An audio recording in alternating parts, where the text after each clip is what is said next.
Bien les gens, bien tout le monde, c'est le sergent Tyranno aux commandes de cette vidéo. Et il y a quelques temps, j'ai été complètement choqué par un point du règlement intérieur de mon école. Et je me suis dit, est-ce qu'il n'y aurait pas d'autres points complètement absurdes dans les règlements? Alors je vous ai posé la question sur Twitter et sur Facebook, je me suis également renseigné sur des forums, et je vous ai concocté un petit top 10 des choses complètement absurdes qu'on interdit à l'école. Allez maestro, envoie la musique. Yeah.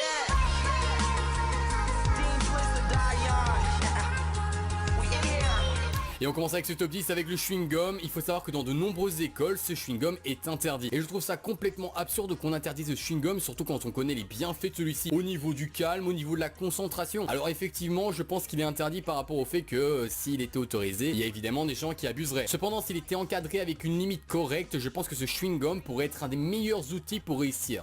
Alors pour ce point numéro 9, j'ai décidé de tout simplement mettre dormir. En effet, j'ai un aveu à vous faire, c'est que j'adore dormir. Et je pense que je suis pas le seul. Il faut également savoir que comme de nombreux ados, il y a quelques années, j'ai été victime d'un virus qui s'appelle la mononucléose. Et qui, grosso modo, est la maladie du sommeil. Et par la même occasion, je vivais davantage la nuit que le jour. Et il y a à peu près 5 ans, il y a carrément mon directeur adjoint qui a décidé d'intervenir et m'a fait la remarque suivante. L'école n'est pas un centre de repos. Alors clairement, je pensais pas qu'on pouvait en arriver là. Hein. Une intervention du directeur. Cependant, moi j'ai un truc à dire au professeur. Lorsque nous dormons, on ne vous embête pas. Alors que lorsque vous nous réveillez, on commence à parler, on commence à discuter, donc on vous embête. Alors qu'est-ce que ça peut bien vous faire qu'on dorme? Bon Dieu de bon sang, laissez-nous dormir.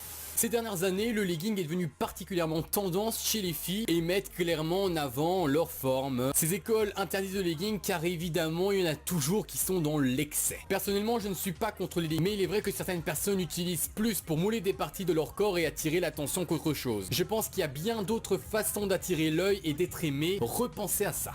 Pour cette 7ème place, j'ai décidé de mettre les chaussures LED. En effet, depuis la fameuse apparition de cette nouvelle tendance, ma foi spéciale, c'est devenu une véritable épidémie. Mais heureusement, certaines écoles ont décidé d'interdire les chaussures LED et je leur dis juste merci.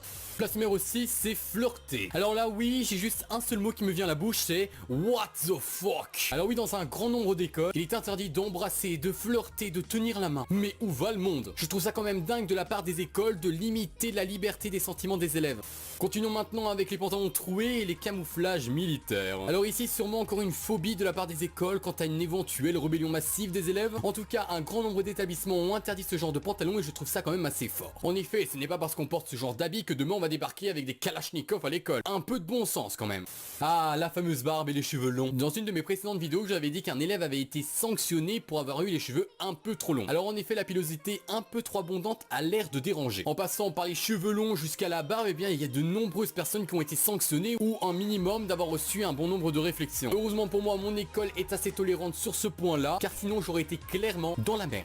Ah, les fameux shorts. Dans mon école, comme dans de nombreuses écoles, il est strictement interdit de porter des shorts ou des jupes. C'est sûrement pour éviter que l'école se transforme en un centre de vacances au premier rayon de soleil. Et sur ce point-là, je comprends totalement. Mais là où ça me choque, c'est est-ce que vous savez pourquoi on interdit les shorts pour les garçons? En effet, le justificatif serait que les jambes velues poilues des garçons exciteraient les filles. Ah oui d'accord, on n'a pas le même genre de point de vue hein. Je me devais de le mettre en deuxième position, c'est cette fameuse balle en cuir. Lorsque j'étais en primaire, du jour au lendemain, eh bien on a eu cette fameuse apparition de l'interdiction des balles en cuir. Sûrement à cause de quelques têtes victimes de tirs non cadrés. Mais personnellement j'ai trouvé ça toujours la punition la plus terrible du monde. Jouer avec une balle en mouche, mais est-ce que vous savez ce que c'est, ce que ça représente? Je pense que la plupart pourront confirmer. Et pour cette première place, c'est le top du top. C'est le fameux téléphone, le smartphone. Alors pour moi, je trouve cela totalement absurde. Dans de nombreuses écoles, certains élèves sont obligés de s'enfermer dans les toilettes pour utiliser leur téléphone. Bon sang, on est en 2016. Je pense clairement qu'un téléphone ne doit pas être utilisé durant un cours, mais en dehors, pourquoi pas, durant la récréation ou même dans un intercours. Qu'est-ce que ça veut bien leur faire qu'on utilise notre téléphone? C'est déjà la fin de cette vidéo, en tout cas j'espère sincèrement qu'elle t'aura plu. Si c'est le cas, n'oubliez pas le petit j'aime qui encourage, sache-le. Pense à partager la vidéo si tu penses qu'elle pourrait intéresser ton entourage et à t'abonner si ce n'est pas encore fait. En tout cas c'est tout pour moi, je vous souhaite la bonne journée, la bonne soirée, la bonne après-midi, tout dépend comme d'habitude du moment où vous verrez cette vidéo. C'était Tyranno, allez à la prochaine pour de nouvelles vidéos. Bye tout le monde.